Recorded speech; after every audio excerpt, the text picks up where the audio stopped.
জাতীয় থেকে আন্তর্জাতিক, প্রান্তিক, জনপদ থেকে নগর চারপাশ, ঠিক কী ঘটছে এই মুহূর্তে এসব নিয়ে আয়োজন এখন চারদিক। পুরো আয়োজনের সঙ্গে আছি সাজিদ আরাফাত।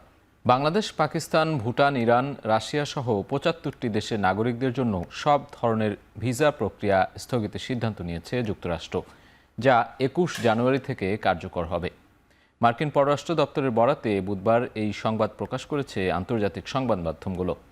ট্রাম্প প্রশাসনের অভিবাসন দমন নীতির অংশ হিসেবে এই সিদ্ধান্তকে এ পর্যন্ত সবচেয়ে কঠোর পদক্ষেপ হিসেবে দেখা হচ্ছে। অনির্দিষ্টকালের জন্য ৭৫টি দেশের নাগরিকদের জন্য ভিসা প্রক্রিয়া স্থগিত থাকবে বলেও জানা গেছে।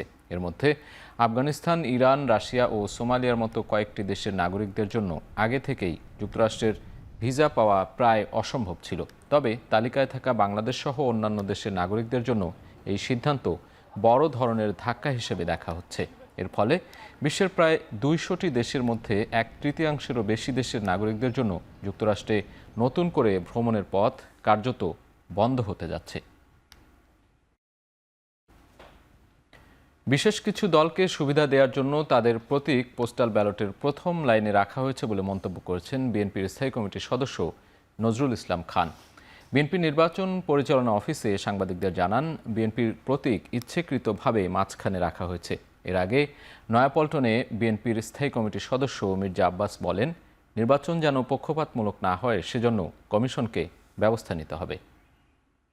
একটু কম শিক্ষিত ভোটার যারা, তাদের বাড়ি বাড়ি গিয়ে এনআইডি কার্ডের ফটোকপি, ফোন নাম্বার এবং বিকাশ নাম্বার সংগ্রহ করছে। আমরা আশঙ্কা করছি যে তারা ভুয়া এনআইডি বানিয়ে জাল ভোট দেওয়ার চেষ্টা করতে পারে। আমি মনে করি নির্বাচন কমিশনের এটাকে ঠিক করা উচিত ইমিডিয়েটলি, এবং এটা ঠিক না করে ব্যালট পেপার কোথায় যাওয়াও ঠিক না। আমি আশা করব নির্বাচন কমিশন এটাকে দিকে সুদৃষ্টি দেবেন। পোস্টাল ব্যালটে বিএনপির প্রতীক নিয়ে কমিশন যে সিদ্ধান্ত নেবে তাই হবে বলে জানিয়েছেন ইসি সচিব আক্তার আহমেদ। সন্ধ্যায় ইসিতে গেজেটের ধারাবাহিকতা হিসাব করে পোস্টাল ব্যালটের প্রতীক ছাপানো হয়েছে বলেও জানান তিনি। বাহরাইনের একটি ডেলিভারি পয়েন্ট থেকে অন্যের পোস্টাল ব্যালটের খাম সরবরাহের বিষয়টি দেশটির পোস্ট অফিস তদন্ত করবে বলেও জানিয়েছেন ইসি সচিব আক্তার আহমেদ। প্রবাসী ভোটাররা ভোটের একটা ব্যালট পেয়েছেন, এই আনন্দটুকু ধরে রাখার জন্য এটা কেউ করে আপনার এটাকে তারপরে পোস্ট করেছেন। যেটা হয়েছে যে আপনারা খেয়াল করে দেখবেন যে এখানে কোনো ইনভেলপ খোলা হয়েছে এরকম কোনো কিছু নাই, এবং এটা তাৎক্ষণিকভাবে বাহরাইন পোস্টকে বলা হয়েছে যে এটা তো তাদের কাছে করা হয়নি, এবং আমাদের যিনি সম্মানিত রাষ্ট্রদূত আছেন তিনি এই বিষয়টা দেখছেন। আমি বলতে পারবো না এই কারণে যে ব্যালট ছাপানোর দায়িত্বটা যার কাছে আছে তার কাছ থেকে জেনে বলতে হবে। চূড়ান্ত নির্বাচনী সমঝোতা ঘোষণা করতে জামায়াতে ইসলামীর নেতৃত্বাধীন ১১ দলীয় জোটের পূর্ব ঘোষিত সংবাদ সম্মেলন স্থগিত করা হয়েছে। সোমবার দুপুর ১:২টার দিকে সংবাদ বিজ্ঞপ্তিতে জামায়াতের পক্ষ থেকে বলা হয়, অনিবার্য কারণবশত ১১ দলের সংবাদ সম্মেলন স্থগিত করা হয়েছে। পরবর্তীতে সংবাদ সম্মেলনের তারিখ জানিয়ে দেওয়া হবে। এর আগে আসন সমঝোতার চূড়ান্ত ঘোষণা দিতে বিকেল ৪টায় রাজধানীর ইনস্টিটিউশন অব ডিপ্লোমা ইঞ্জিনিয়ার্সের মুক্তিযোদ্ধা হলে সংবাদ সম্মেলন হবার কথা ছিল। জানা গেছে, আসন বন্টনে সবচেয়ে বেশি বেগ পেতে হয়েছে ইসলামী আন্দোলনের সঙ্গে। দলটি ৭০টির বেশি আসন আশা করলেও জামাত তাদের ৪০টি আসনে ছাড় দিতে চায়। এদিকে ইসলামী দলগুলোর ভোট এক বাক্সে রাখতে আলোচনা চলছে জানিয়ে বিবৃতি দিয়েছে ইসলামী আন্দোলন বাংলাদেশ।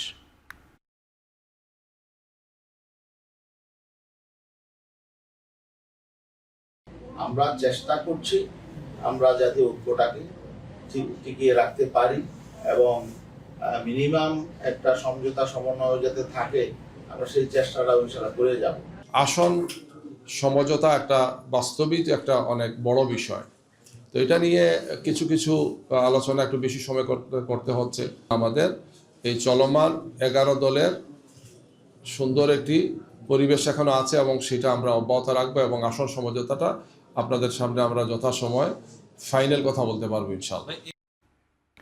বাংলাদেশ জামায়াতে ইসলামীর আমির ডাক্তার শফিকুর রহমানের সঙ্গে সাক্ষাৎ শেষে খ্রিস্টান সম্প্রদায়ের প্রতিনিধি দলের সদস্য মার্থা দাস বলেছেন, ক্ষমতায় গেলে দেশে শরিয়া আইন বাস্তবায়ন করা হবে না বলে জানিয়েছেন জামায়াতের আমির।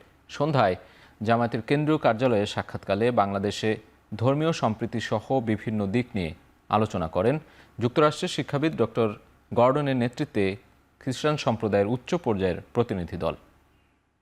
জামাত ইসলামের আমির মহোদয়ের সাথে আমরা কথা বলেছি, উনি যে আশ্বাসগুলো দিয়েছেন সেটাই আমি একটু আবার রিপিট করতে চাই। যেটা উনি জাতির উদ্দেশ্যে বলেছেন সেটা হলো, যদি মহান সৃষ্টিকর্তা ওনাদেরকে এই দেশ পরিচালনা করার সুযোগ দেন, তাহলে এই বাংলাদেশের শারিয়া ল অর্থাৎ শারিয়া আইন উনি বাস্তবায়ন করবেন না। এটা আমাদের জন্য খুব ভালো বিষয় ছিল।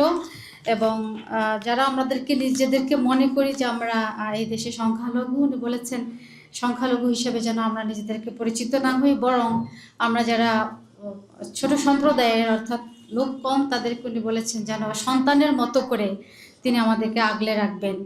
তো এইটাই যেন প্রচলিত থাকে, যদি মহান সৃষ্টিকর্তা ওনাদেরকে এই দেশে দেশ পরিচালনা করার সুযোগ দেন। আমি পতিত সরকারের সমর্থকরা জাতীয় নির্বাচন নিয়ে ভুয়া খবর ও অপপ্রচার চালিয়ে বিভ্রান্তি ছড়াচ্ছে বলে জানিয়েছেন প্রধান উপদেষ্টা ডক্টর মোহাম্মদ ইউনূস।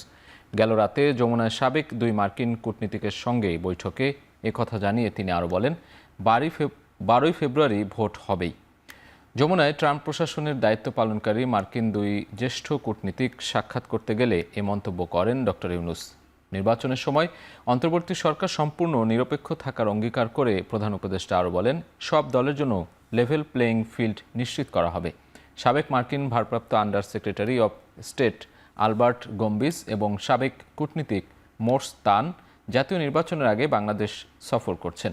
ঘণ্টাব্যাপী বৈঠকে প্রধান উপদেষ্টা ও কূটনীতিকরা জুলাই বিপ্লব ও তার পরবর্তী পরিস্থিতি, জুলাই চার্টার ও গণভোট নিয়ে বিস্তারিত আলোচনা করেন।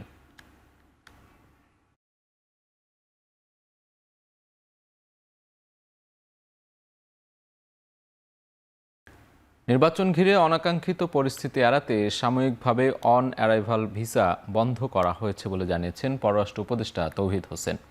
এটি একেবারে বন্ধ করা হয়নি। নিজ মন্ত্রণালয়ে সাংবাদিকদের প্রশ্নের জবাবে তিনি আরও বলেন, পোস্টাল ব্যালটের অপব্যবহার অনেকেই করতে চাইতে পারে, তবে এ বিষয়ে মিশনের খুব বেশি কিছু করার নেই বলেও জানান উপদেষ্টা তৌহিদ হোসেন। পোস্টাল ব্যালটটা তো মানুষের কাছে পৌঁছে যাবে এবং তারপরে সেখান থেকে তারা ভোট দিয়ে বাই পোস্ট পাঠাবে। কিন্তু মিশনের ভূমিকা যে খুব বেশি তা কিন্তু না, কাজেই আমাদেরকে এটা এই পয়েন্ট অফ ভিউ থেকে দেখতে হবে। আপনারা জানেন যে নির্বাচনের সময় অনাকাঙ্ক্ষিত পরিবেশ সৃষ্টির চেষ্টা হতে পারে। অনেকেই যারা কাম্য না ঠিক তারা এসে হাজির হয়ে যেতে পারে। এই জন্য আমরা তো ভিসা বন্ধ করছি না, ভিসা নিয়ে আসুন, যে কেউ আসতে চান, যাদের পারপাস ঠিক থাকবে তাদেরকে আমরা আসতে দেবো। একযোগে বিশ্বের 75টি দেশের নাগরিকদের ভিসা প্রক্রিয়া স্থগিতের বিষয়ে আরও জানাতে যুক্তরাষ্ট্র থেকে এই মুহূর্তে সরাসরি যুক্ত হচ্ছেন সহকর্মী আব্দুল আহাদ। আহাদ, সব ধরনের ভিসাই কি বন্ধ বা স্থগিত করা হচ্ছে কিনা এই 75টি দেশের জন্য, এবং সবশেষ কি তথ্য রয়েছে আপনার কাছে জানাবেন? আসলে এই বিষয়টি নিয়ে এখনো পর্যন্ত আমরা দ্বিধাদ্বন্দ্বে রয়েছি। বিভিন্ন সংবাদ মাধ্যম এ নিয়ে নিউজ করেছে, তবে ফক্স নিউজের তথ্যে আমরা যেমনটি জেনেছি যে শুধুমাত্র সব ধরনের ভিসাকে স্থগিত করা হয়েছে। তবে এখানকার আরো বেশ কিছু গণমাধ্যম সংবাদ প্রকাশ করেছে এই নিয়ে। তারা বলেছে যে সব ধরনের ভিসা অর্থাৎ স্টুডেন্ট ভিসা থেকে শুরু করে ভিজিট ভিসা থেকে শুরু করে সব ধরনের ভিসাই প্রেসিডেন্ট ট্রাম্প বন্ধ ঘোষণা করেছেন। তবে এই ঘোষণার পরে আসলে এখানকার অভিবাসী যারা রয়েছে তাদের মধ্যে হতাশা বিরাজ করছে। আপনারা জানেন যে এখানে প্রায় 10 লাখের মতো অভিবাসী বাংলাদেশে এখানে থাকেন। তারা প্রত্যেকে, তারা কেউ তার স্ত্রীর জন্য আবেদন করেছেন, কেউ বাবা মায়ের জন্য আবেদন করেছেন, কেউ তার ভাই বোনের জন্য আবেদন করেছেন। তো এই প্রক্রিয়া স্থগিত হওয়ার কারণে আপনারা বুঝতে পারছেন যে সবাই কি ধরনের বিপদের মধ্যে পড়েছে। যেমন আমার কথা যদি আপনি বলেন, আমি আমার আত্মীয় স্বজনের জন্য আমি আবেদন করেছি যে হয়তোবা তারা এখানে একদিন আসবেন। তবে যে বিষয়টি প্রেসিডেন্ট ডোনাল্ড ট্রাম্প বলেছেন কিছুদিন আগে, আপনারা জানেন যে তিনি একটি তালিকা প্রকাশ করেছেন যে কোন কোন দেশের নাগরিকরা এখানে এসে পাবলিক চার্জকে বলা হয় সরকারি বেনিফিট যারা নেন, তাদের তিনি তালিকা প্রকাশ করেছেন এবং তিনি বলেছিলেন যে বাংলাদেশি যারা এখানে আছেন তারা 50%-এরও বেশি বাংলাদেশি তারা এখানে পাবলিক চার্জ দেন, অর্থাৎ সরকারি সুবিধা নেন। তবে একটা প্রশ্ন হতে পারে যে বাংলাদেশিরা কেন এখানে সরকারি সুবিধা নেন। আসলে এই সরকারি সুবিধা বলতে বলা হচ্ছে যে এখানে ফ্রি চিকিৎসার সেবা নেয়া, কিংবা কেউ এখানে ফুড স্ট্যাম্প বা যারা খাদ্য সহায়তা নেন। তবে খাদ্য সহায়তা নেয়ার যে তালিকাটা বাংলাদেশিরা, সেই সংখ্যাটা কিন্তু খুব বেশি নয়। এখানে বেশিরভাগই হচ্ছে তারা আসলে মেডিকেল সুবিধা নেন, যে বিনামূল্যে তারা যাতে ডাক্তার দেখাতে পারেন, হাসপাতালে যেতে পারেন। কিন্তু আপনি অনেকে বলতে পারেন যে কেন বাংলাদেশিরা এই সুবিধা নেন? যদি এখানে কেউ পে করে এখানে সরকারি সুবিধা নেয়, তবে হয়তো তার প্রতি বছর হয়তো 1 লাখ, 2 লাখ কিংবা $5 লাখ তার সরকার তার স্বাস্থ্য খাতে তার ব্যয় হবে। কিন্তু মানুষ এখানে সেই পরিমাণ আসলে ইনকাম করে না, যে জন্যই মানুষ এখানে বাংলাদেশি যারা আছেন তারা অনেকের হয়তো ইনকামের সুবিধা রয়েছে, কিন্তু তারা কম টাকা ইনকাম করেন, যাতে কম টাকা ইনকাম করলে তারা সরকারি সুবিধাটা নিতে পারেন, অর্থাৎ চিকিৎসা সেবা তারা এখানে বিনামূল্যে পান।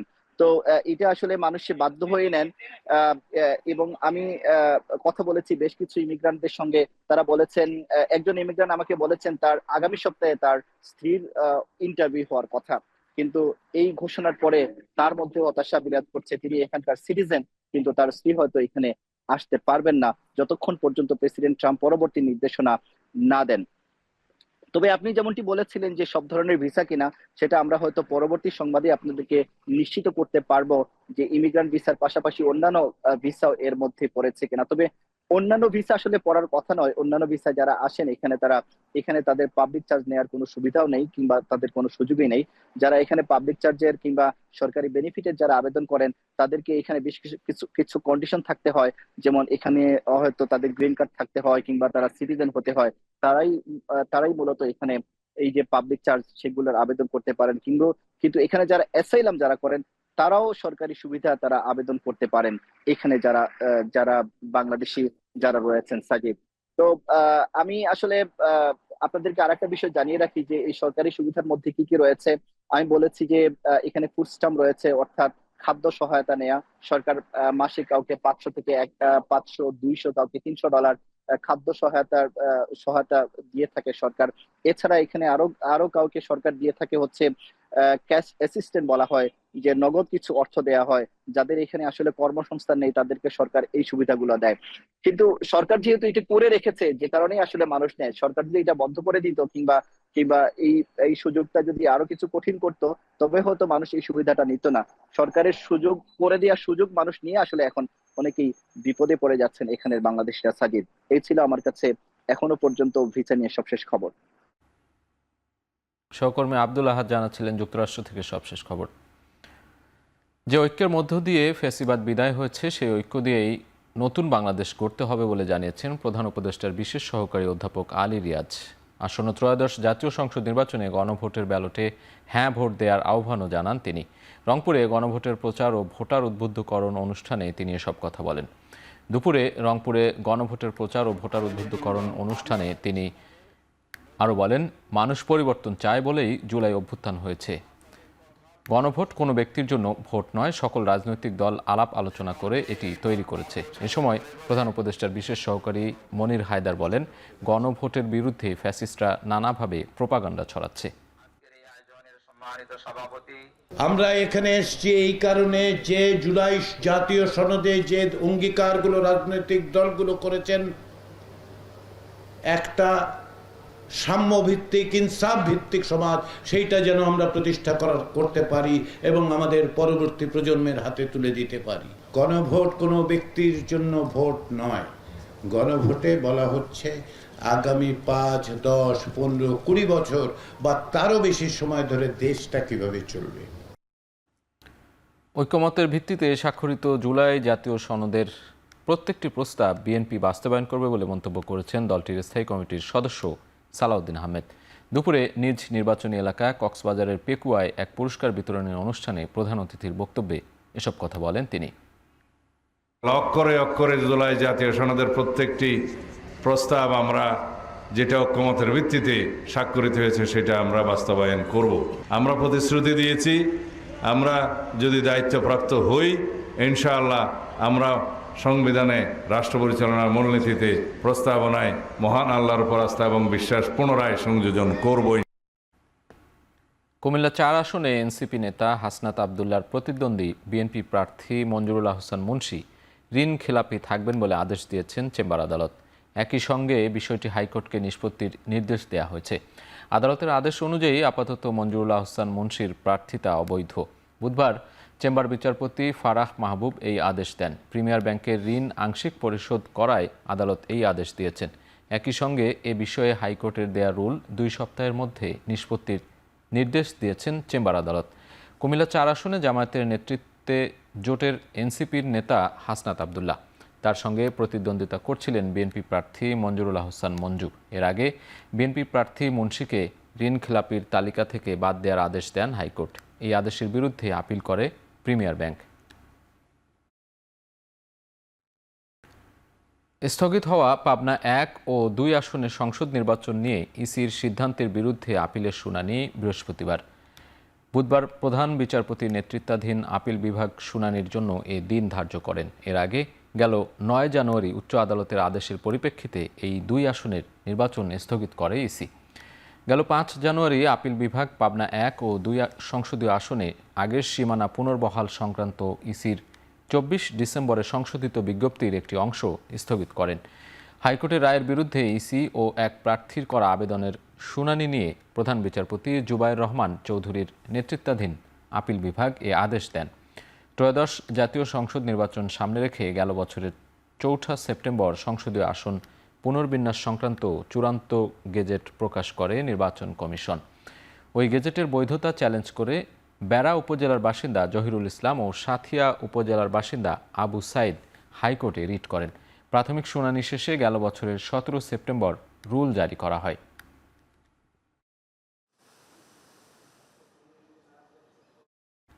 শতাধিক গুম ও খুনের অভিযোগে আলোচিত সাবেক সেনা কর্মকর্তা জিয়াউল আহসানের বিরুদ্ধে বিচার শুরুর আদেশ দিয়েছেন আন্তর্জাতিক অপরাধ ট্রাইব্যুনাল। এর মধ্য দিয়ে গুমের প্রথম মামলার বিচার শুরু হলো। এই মামলা থেকে জিয়াউল আহসানের অব্যাহতির আবেদন খারিজ করে দিয়ে বুধবার বিচারপতি মোহাম্মদ গোলাম মর্তুজা মজুমদারের নেতৃত্বাধীন 3 সদস্যের আন্তর্জাতিক অপরাধ ট্রাইব্যুনাল 1-এ আদেশ দেন। জিয়াউল আহসানের বিরুদ্ধে সাবেক সেনাপ্রধান ইকবাল করিম ভূঁইয়া সাক্ষ্য দেন। 8 ফেব্রুয়ারি হবে সাক্ষ্য গ্রহণ। চিফ প্রসিকিউটর তাজুল ইসলাম বলেন, গুমের পর খুন করে লাশের পেট কেটে নদীতে ভাসিয়ে দিতেন জিয়াউল আহসান।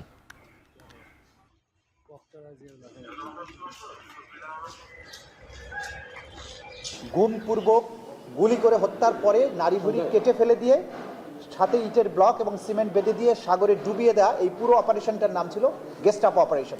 এরকম শত শত অপারেশন এই আসামি করেছেন, যার মধ্যে 104 জনের ব্যাপারে সোফার এই মামলাতে অভিযোগ দায়ের করা হয়েছে। বাকি অভিযোগগুলো এখনো তদন্তাধীন আছে, খুব সহসাই এই রিপোর্টগুলো দাখিল হবে। ওনার সমস্ত কার্যক্রম ছিল লফুল, এটা কোনো সিস্টেমেটিক ওয়াইড স্প্রেড কিছুই না। এগুলো বাংলাদেশের আইন শৃঙ্খলা রক্ষা বাহিনীর যে সাধারণ কাজ সেগুলোই ছিল, এবং যে অভিযোগগুলো নিয়ে আসা হয়েছে এগুলো সবগুলোই মিথ্যা এবং ভিত্তিহীন। এর কোনো হিসাব নাই এবং এর কোনো সত্যতা নাই। চট্টগ্রাম আদালতে আইনজীবী আলিফ হত্যার ঘটনায় আগামী 19 জানুয়ারি চার্জ গঠনের তারিখ নির্ধারণ করেছে আদালত। চট্টগ্রাম আদালতের দ্রুত বিচার ট্রাইব্যুনালের বিচারক জাহিদুল হক এ আদেশ দেন। শুনানিতে 22 আসামিকে হাজির করা হলেও চিন্ময় কৃষ্ণকে হাজির করা হয়নি। সার্বিক নিরাপত্তার স্বার্থে তাকে আদালতে আনা হয়নি বলে জানান আইনজীবীরা। শুনানিতে আসামিরা দাবি করেন, বিচার কাজ চালাতে তাদের পক্ষে কোনো আইনজীবী নিয়োগ দিতে পারছেন না তারা। এ সময় বিচারক প্রয়োজনে রাষ্ট্রপক্ষ আইনজীবী ঠিক করে দেবে বলে তাদের আশ্বস্ত করেন। পরে 19 জানুয়ারি চার্জ গঠনের তারিখ নির্ধারণ করা হয়। গত বছরের 26 নভেম্বর চিন্ময় কৃষ্ণকে রাষ্ট্রদ্রোহের মামলায় আদালতে আনা হলে তার অনুসারীদের আঘাতে আইনজীবী সাইফুল ইসলামের মৃত্যু হয়।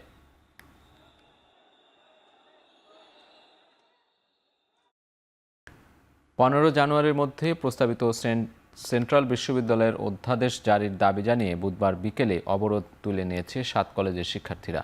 তবে বৃহস্পতিবার সকাল থেকে ফের সড়ক অবরোধের ঘোষণা দেন তারা। বুধবার সকালে 3 ঘন্টারও বেশি সময় রাজধানীর তাঁতীবাজার, সায়েন্স ল্যাব ও টেকনিক্যাল মোড় অবরোধ করে এই দাবি জানান তারা। বলেন, অধ্যাদেশ জারি না করায় পুরনো শিক্ষার্থীসহ নতুন সেশনের শিক্ষার্থীরা শিক্ষাক্রমে প্রতিনিয়ত পিছিয়ে পড়ছেন। পরীক্ষা ও খাতা দেখার পদ্ধতিতে কোনো পরিবর্তন আসছে না বলে অভিযোগ করেন শিক্ষার্থীরা। একই সঙ্গে যতদিন না তাদের দাবি আদায় হবে এরকমভাবেই সকাল সন্ধ্যা এই সড়কগুলোতে অবস্থান কর্মসূচি চালিয়ে যাবার ঘোষণা দেন তারা। শিক্ষার্থীদের এই আন্দোলন ও শহরের গুরুত্বপূর্ণ সড়ক বন্ধ রাখার ফলে ভোগান্তিতে পড়েন শত শত মানুষ।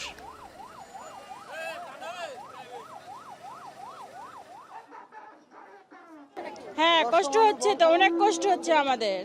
কোথা থেকে হাঁটে আসলাম জানেন? অনেক দূর থেকে বুঝা মাথায় করে হাঁটিয়ে আসতেছি। রাস্তাঘাটে এইভাবে যদি বিশৃঙ্খলা সৃষ্টি করে তা আমাদের সাধারণ মানুষের কষ্ট হচ্ছে। ততক্ষণ পর্যন্ত আমাদের অধ্যাদেশ জারি না হবে ততদিন পর্যন্ত আমরা এই আন্দোলন করে যাব আর কি। তো আমাদের অনেক দিন হলো আমাদের ভোগান্তি হচ্ছে, তো আমাদের কোনো সুযোগ সুবিধা পাচ্ছি না। ভার্সিটিতে যেরকম সুযোগ সুবিধা পাই এখানে তো আমরা সেরকম সুযোগ সুবিধা পাচ্ছি না। এগুলা সমস্যা আমরা প্রতিনিয়ত ফেস করতে আসছি। এখন একটা যদি অধ্যাদেশ হয়ে যায় তাহলে তো একটা যে কোনো একটা জরুরি সিদ্ধান্ত আসবে। রাষ্ট্র আমাদেরকে 15 তারিখে অধ্যাদেশ দিবে কিনা তার জন্য আমরা একদিন আগে রাষ্ট্রকে স্মরণ করে দিচ্ছি যে আমাদের অধ্যাদেশটা কালকে যেন ঠিক মতো হয়।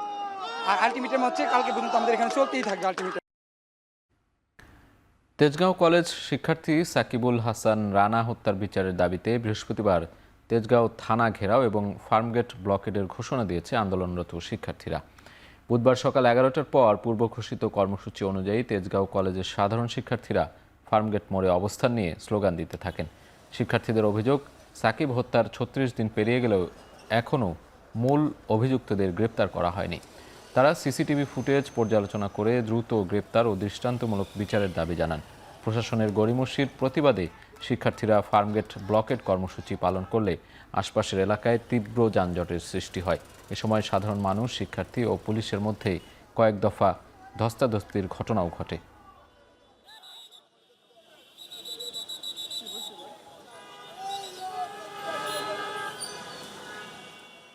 1 ঘন্টার মতন আটকে রয়েছে, তাহলে আমি যে আমার ভোগাইতেছে রে, কোন দুঃখে ভোগাইতেছে? যাবো আমরা ক্যান্টনমেন্ট, কোনো রাস্তায় নাই, সব বন্ধ। সকালবেলা গেছিলাম সিএমইচে একটা অপারেশন করতে, পান্থপথে আমার জন্য কমপক্ষে 20টা বাচ্চা, অপারেশন করা বাচ্চা শুয়ে আছে, এদের ড্রেসিং করে করে সব বিদায় করতে হবে। এইভাবে রাজপথ আটকায়া এই ধরনের আন্দোলনে সমর্থনযোগ্য না। আমাদের এখানে আজকে ফার্মগেট ব্লকেট কর্মসূচির সময় আমাদের ছাত্র ভাইকে পুলিশরা একটা হামলা করে। এই হামলার কারণে কালকে দুপুর 3টা বাজে আমরা তেজগাঁও থানা ঘেরাও করব এবং ফার্মগেট ব্লকেট কর্মসূচি করব। সশস্ত্র বাহিনী দেশ ও জাতির সেবায় সর্বদা নিয়োজিত। দেশের সার্বভৌমত্ব রক্ষা ও সংকটে জনগণের পাশে দাঁড়ানো তাদের প্রথম কাজ বলে জানিয়েছেন সেনাপ্রধান জেনারেল ওয়াকারুজ্জামান। সাভারের আশুলিয়ায় Bangladesh national cadet corps BNCC অধিদপ্তরের ট্রেনিং একাডেমিতে একথা বলেন তিনি। এর আগে বার্ষিক কেন্দ্রীয় ক্যাম্পিং 2025-26-এর সমাপনী অনুষ্ঠানে যোগ দিয়ে কুচকাওয়াজ পরিদর্শন ও সালাম গ্রহণ করেন সেনাপ্রধান। এ সময় বিভিন্ন কৃতি বিএনসিসি সদস্যদের পুরস্কার তুলে দেন তিনি। পরে প্যারেড গ্রাউন্ডে মনোজ্ঞ ডিসপ্লে পরিবেশন করে বিএনসিসি ক্যাডেটরা। সামাজিক ও জাতীয় পর্যায়ে বিএনসিসি ক্যাডেটদের ভূমিকার ভূয়সী প্রশংসা করেন সেনাপ্রধান। কুচকাওয়াজ অনুষ্ঠানে সেনাবাহিনীর সামরিক সচিব, নবম পদাতিক ডিভিশনের জিওসি, ঢাকা বিশ্ববিদ্যালয়ের উপাচার্য, বিএনসিসি অধিদপ্তরের মহাপরিচালক সহ সশস্ত্র বাহিনীর ঊর্ধ্বতন কর্মকর্তারা উপস্থিত ছিলেন। আমাদের প্রধান লক্ষ্য দেশের সার্বভৌমত্ব রক্ষা করা এবং জাতীয় সংকটে জনগণের পাশে দাঁড়ানো। বিএনসিসি ক্যাডেটগণ সেই চেতনায় উজ্জীবিত হয়ে বিভিন্ন সময় বিভিন্ন দেশ গঠনের কাজে নিয়োজিত ছিল, এখনও আছে। তোমাদের কাছে আমার প্রত্যাশা যে নেতৃত্বের গুণাবলী যেমন সততা, সত্যবাদিতা, কর্তব্যনিষ্ঠা ও কঠোর পরিশ্রমের দ্বারা বাংলাদেশ ক্যাডেট কোরের উপর অর্পিত সকল দায়িত্ব তোমরা আন্তরিকতার সাথে পালন করবে। সাবেক প্রধানমন্ত্রী ও বিএনপি চেয়ারপারসন বেগম খালেদা জিয়ার স্মরণে খুলনায় নাগরিক শোক সভা ও দোয়া মাহফিল অনুষ্ঠিত হয়েছে। নগরীর শহীদ হাদিস পার্কে এসব কর্মসূচির আয়োজন করে নগর বিএনপির নেতৃবৃন্দ। শোকসভা উপলক্ষে সকাল থেকেই সভাস্থলে আসতে শুরু করেন বিভিন্ন ওয়ার্ড বিএনপির নেতাকর্মীরা। বক্তারা বলেন, দক্ষতা এবং সফলতার সাথে বেগম খালেদা জিয়া দেশ পরিচালনা করেছেন। আগামী নির্বাচনের মধ্য দিয়ে বেগম খালেদা জিয়া নতুন বাংলাদেশ গড়ার স্বপ্ন বিএনপি বাস্তবায়ন করবে বলে জানান বক্তারা। শোকসভা শেষে বেগম খালেদা জিয়ার আত্মার মাগফিরাত কামনায় দোয়া মাহফিল অনুষ্ঠিত হয়।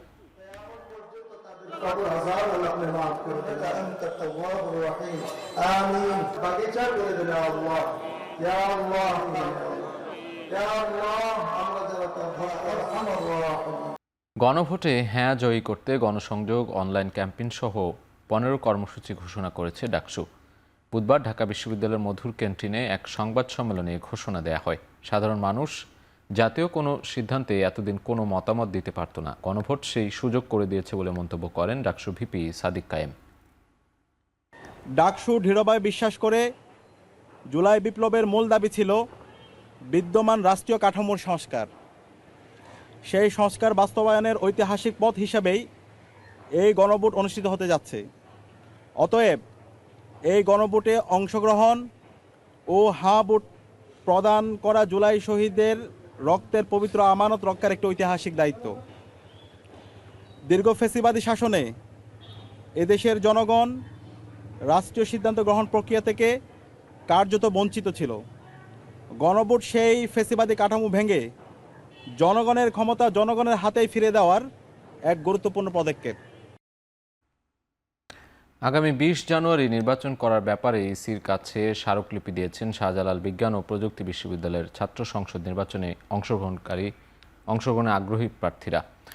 বুধবার বেলা 11টা থেকে স্মারকলিপি প্রদানের জন্য প্রার্থীরা নির্ধারিত ফরমে স্বাক্ষর করেন। প্রার্থীদের দাবি, জাতীয় সংসদ নির্বাচনের সাথে শাকসু নির্বাচনের কোনো সাংঘর্ষিকতা নেই, বরং জাতীয় সংসদ নির্বাচনকে কোনোভাবেই প্রভাবিত করবে না এই নির্বাচন।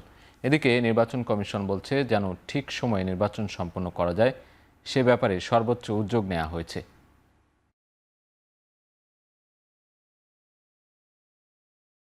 প্রবিসি স্যার হচ্ছে আমাদের অঙ্গীকার নামা দিচ্ছে, কিন্তু হচ্ছে আমরা অঙ্গীকার নামা নিয়ে হচ্ছে আমরা আশ্বাস হতে পারছি না। আমরা হচ্ছে আমাদেরকে সরাসরি বলতে হবে যে আসলে সাকসু হচ্ছে কিনা। সাকসু নির্বাচনের সাথে জাতীয় নির্বাচনের কোনো ধরনের সংশ্লিষ্ট নেই এবং সাকসু নির্বাচন জাতীয় নির্বাচনের কোনো ধরনের বিরূপ প্রতিক্রিয়া করবে না। আমরা আশা করছি নির্বাচন অনুষ্ঠিত হবে, কারণ বিশ্ববিদ্যালয় প্রশাসন থেকে আমাদেরকে বলা হয়েছে যে আপনারা আপনাদের কাজ কন্টিনিউ করেন। তো কাজেই আমরা আমাদের কাজ কন্টিনিউ করছি। ব্যালট পেপারের অর্ডার দেওয়া হয়েছে, ব্যালট বক্সের যে সেগুলি অর্ডার দেওয়া হয়েছে। চট্টগ্রাম বিশ্ববিদ্যালয়ের সাম্প্রতিক নিয়োগ নিয়ে ওঠা অভিযোগের প্রেক্ষিতে অভিযান পরিচালনা করেছে দুর্নীতি দমন কমিশন। এ সময় চবিতে অতিরিক্ত শিক্ষক কর্মকর্তা কর্মচারী নিয়োগের প্রমাণ পায়নি বলে জানায় দুদক। একই সাথে সাম্প্রতিক 150 শিক্ষক কর্মকর্তা কর্মচারী নিয়োগের অভিযোগও সত্য নয় বলেও জানিয়েছে দুদক। এর আগে বুধবার দুপুরে প্রায় 2.5 ঘণ্টা উপাচার্যের কার্যালয়ে নিয়োগ সংক্রান্ত নথি সংগ্রহ করে দুদক। উপাচার্য ডক্টর ইয়াহিয়া আক্তার দেশের বাইরে থাকায় কিছু নথি সংগ্রহ করা যায়নি। অন্যদিকে বিশ্ববিদ্যালয় প্রশাসন জানায়, বিশ্ববিদ্যালয়ের জনবল সংকট থাকলেও সব নিয়ম মেনেই নিয়োগ দেওয়া হয়েছে।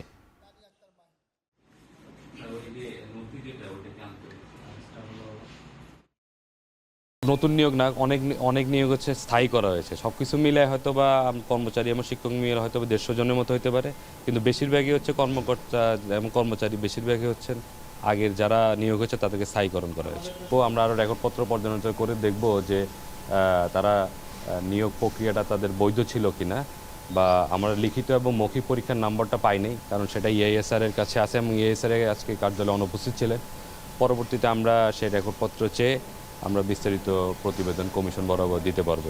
ওবিইতে কার্যক্রম যদি চালু করতে যাই তাহলে আমাদের প্রচুর শিক্ষকের দরকার, এবং এটা আমরা ইউজিসিকে জানিয়েছি যে ওবিই কার্যক্রম চালু করার জন্য ইউজিসি এবং মন্ত্রণালয় থেকে যথেষ্ট চাপ রয়েছে। এগুলো কাজকর্মগুলো করতে গেলে আমাদের স্টাফ যেমন বাড়াতে হবে, আমাদের শিক্ষক সংখ্যা বাড়াতে হবে। বিজিবির 104তম রিক্রুট ব্যাচের প্রশিক্ষণ শেষে দেশমাতৃকার সার্বভৌমত্ব রক্ষার শপথ নিল রেকর্ড সংখ্যক 3023 জন নবীন সদস্য। বুধবার সকালে চট্টগ্রামের সাতকানিয়ায় বিজিবির ঐতিহ্যবাহী প্রশিক্ষণ প্রতিষ্ঠান border guard training centre and কলেজের বীর উত্তম মুজিবুর রহমান প্যারেড গ্রাউন্ডে শপথ নেন তারা। এ সময় স্বরাষ্ট্র উপদেষ্টা জাহাঙ্গীর আলম চৌধুরী নবীন সৈনিকদের শপথ গ্রহণ ও প্রশিক্ষণ সমাপনী কুচকাওয়াজ পরিদর্শন ও অভিবাদন গ্রহণ করেন। বিজিবির নবীন সদস্যদের দিক নির্দেশনার পাশাপাশি জুলুমের বিরুদ্ধে দাঁড়ানোর আহ্বান জানান স্বরাষ্ট্র উপদেষ্টা। বলেন, আগামী নির্বাচনের সব প্রতিকূলতা রক্ষায় প্রস্তুত সরকার। আরাকান আর্মি যারা এখনো বর্ডার আছে তাদের তো আমরা এখনো বৈধতা দেই নেই, এবং তারা যে বিভিন্নভাবে বর্ডারে যে আমাদের কিছু কিছু সমস্যার সৃষ্টি করতেছে তা আপনারা জানেন। এই জন্য আমরা প্রতিবাদ করছি, এবং এটা যেন ভবিষ্যতে না আসে এই জন্য আমরা সব ধরনের প্রস্তুতি নিচ্ছি। সীমান্ত দিয়া যদি কেউ কোনো রকমে কোনো কিছু সৃষ্টি করতে চায়, কাউকেই ছাড় দেওয়া হবে না। রাজনৈতিক দলগুলো নির্বাচনী ইশতেহারে গ্যাস সংকট নিরসনের বিষয়টি যুক্ত করতে চট্টগ্রামে সংবাদ সম্মেলন করেছে কর্ণফুলী গ্যাস ডিস্ট্রিবিউশন ঠিকাদার সমিতি। নগরীর 16 শহরে সংগঠনটির কার্যালয়ে সংবাদ সম্মেলনে এ দাবি জানান তারা। এ সময় বক্তারা বলেন, চট্টগ্রামে 25,000 সহ সারা দেশে প্রায় 2.5 লাখ আবাসিক গ্রাহক গ্যাস সংযোগে আবেদন করে অপেক্ষায় আছে। গত 10 বছর ধরে আবাসিক গ্যাস সংযোগ দেয়া হচ্ছে না। এতে সারা দেশের মানুষ বৈষম্যের শিকার হচ্ছে। সরকার যদি চাইতো 1 ঘন্টার ভিতরে এলপি গ্যাসের দাম সরকার নির্ধারিত মূল্যে নিয়ে আসতে পারে আমি মনে করি, কিন্তু সরকার এই জায়গায় সম্পূর্ণরূপে ব্যর্থতা দেখাচ্ছে এবং একটা শ্রেণীকে সুবিধা দেওয়ার জন্য এই কাজটা করা হয়েছে। মবকে সরকার প্রশ্রয় দিচ্ছে বলে মন্তব্য করেছেন গণমাধ্যম সংস্কার কমিশনের প্রধান কামাল আহমেদ। তিনি বলেন, গণমাধ্যম সংস্কার কমিশনের সুপারিশ পেশ করার পর থেকে এখন পর্যন্ত যত সাংবাদিক লাঞ্ছনা বা আক্রমণের শিকার হয়েছেন তার সম্পূর্ণ দায়ভার সরকারের। রাজধানীর সিরডাপ মিলনায়তনে centre for governance studies CGS আয়োজিত সংলাপে অংশ নিয়ে ফেডারেল সাংবাদিক ইউনিয়নের সাবেক সভাপতি M আবদুল্লাহ বলেন, কর্পোরেট মিডিয়া হাউসগুলোর অসীম শক্তির কারণে গণমাধ্যম সংস্কার কমিশনের সুপারিশ বাস্তবায়ন হয়নি। সিপিবির সাবেক সাধারণ সম্পাদক রুহিন হোসেন প্রিন্স বলেন, সংবাদ মাধ্যম আবার নতুন করে দলীয়করণ করা হচ্ছে। আর সাংবাদিক কাজী জেসিন বলেন, ফেসবুক, ইউটিউবে উস্কানি দিয়ে সাংবাদিকদের হত্যাযজ্ঞ করে তোলা হচ্ছে। সাংবাদিকতার একটা সংজ্ঞায়ন প্রয়োজন, এটা অস্বীকার করার কোনো উপায় নেই। একইভাবে কারা গণমাধ্যমের মালিক হবেন সেই মালিকের যোগ্যতা নির্ধারণের সংজ্ঞায়ন প্রয়োজন। একইভাবে সম্পাদক কারা হবেন তাদেরও যোগ্যতা নির্ধারণ প্রয়োজন। আমার টাকা আছে, আমি একটা প্রতিষ্ঠান খুলে বসলাম এবং আমিই সম্পাদক, এটা চলতে পারে না। এবার আন্তর্জাতিক প্রসঙ্গ। আগামী 22 থেকে 25 মে অনুষ্ঠিত হবে 35তম নিউ ইয়র্ক বাংলা বইমেলা। যুক্তরাষ্ট্রের নিউ ইয়র্ক অঙ্গরাজ্যের জ্যামাইকা পারফর্মিং আর্টস সেন্টারে হবে এবারের আয়োজন।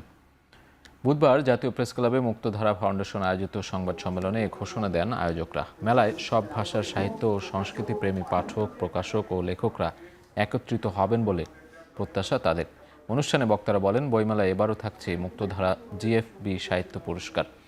এছাড়া অভিবাসী নতুন লেখকদের প্রকাশিত গ্রন্থ থেকে শ্রেষ্ঠ বইকে প্রদান করা হবে শহীদ কাদরী গ্রন্থ পুরস্কার। শ্রেষ্ঠ প্রকাশনী প্রতিষ্ঠানকে দেয়া হবে চিত্তরঞ্জন সাহা পুরস্কার।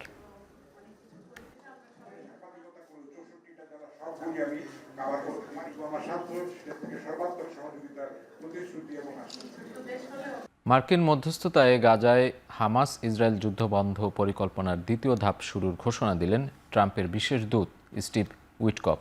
বুধবার সামাজিক যোগাযোগ মাধ্যমে দেয়া এক পোস্টে তিনি একথা নিশ্চিত করেছেন।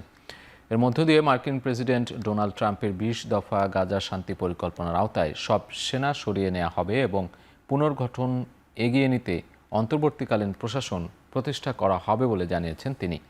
এছাড়া হামাস তার বাধ্যবাধকতাগুলো মেনে চলবে বলে আশা প্রকাশ করেন তিনি, যার মধ্যে চূড়ান্ত মৃত জিম্মিকে অবিলম্বে ফিরিয়ে দেয়া অন্তর্ভুক্ত।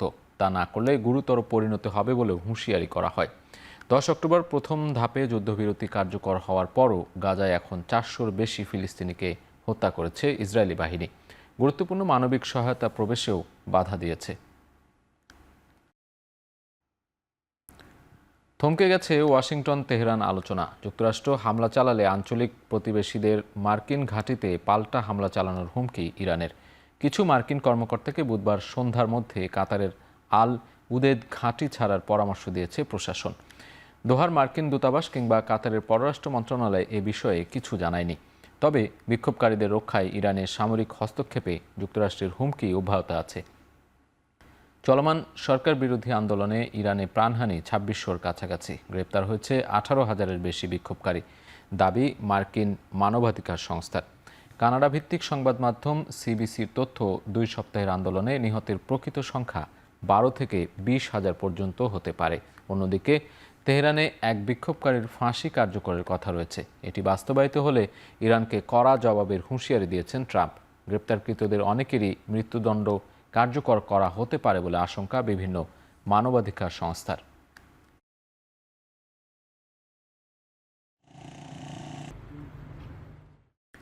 থাইল্যান্ডের উত্তর পূর্বাঞ্চলে যাত্রীবাহী চলন্ত ট্রেনের উপর ক্রেন ভেঙে পড়ে মারা গেছে অন্তত 32 জন, আহত বহু মানুষ।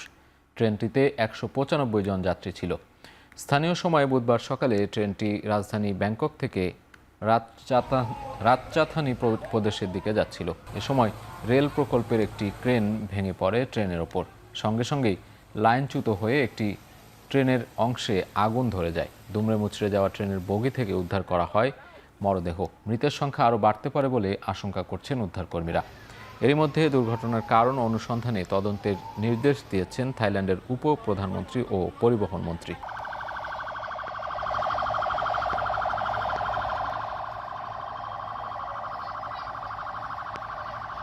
এবার খেলার প্রসঙ্গ।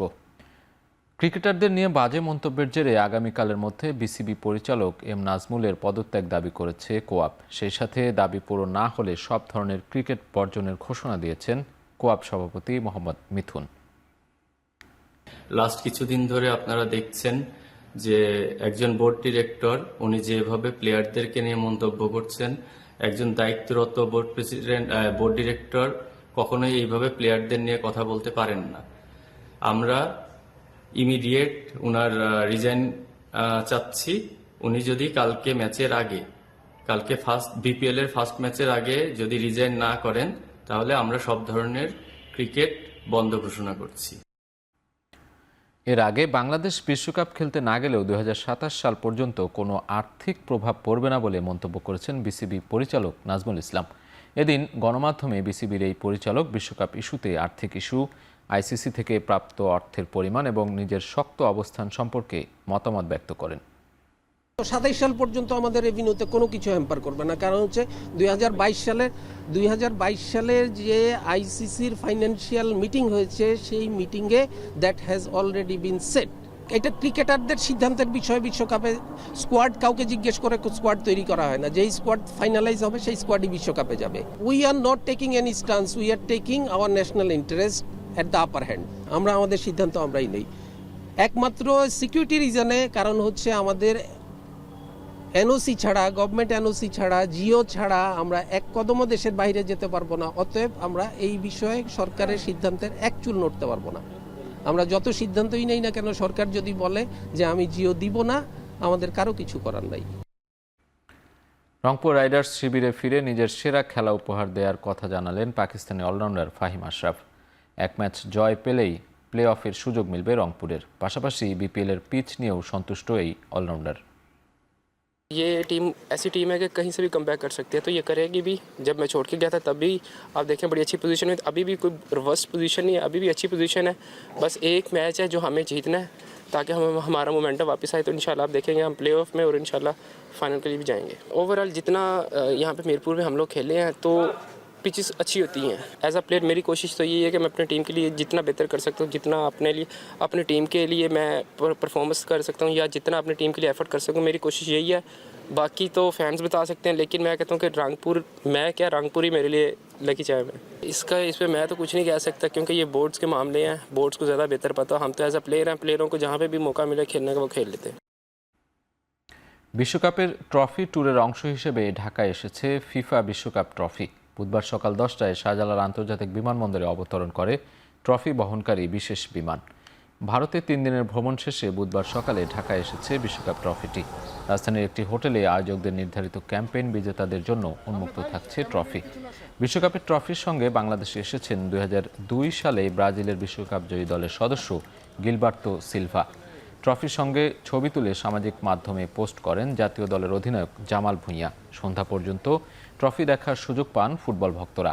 একদিনের এই ট্যুর শেষে বিশ্বকাপ ট্রফি উড়াল দেবে দক্ষিণ কোরিয়ায়।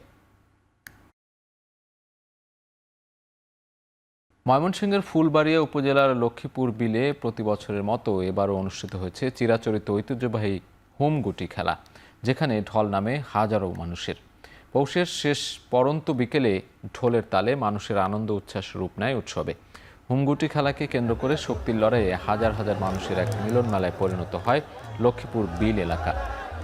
এবারের আয়োজনের মধ্যে দিয়ে গ্রামীণ ঐতিহ্যটি পা রাখল 267 বছরে। খেলাটি লোকজ ঐতিহ্য হিসেবে জাতীয় স্বীকৃতির দাবি জানান আয়োজকরা।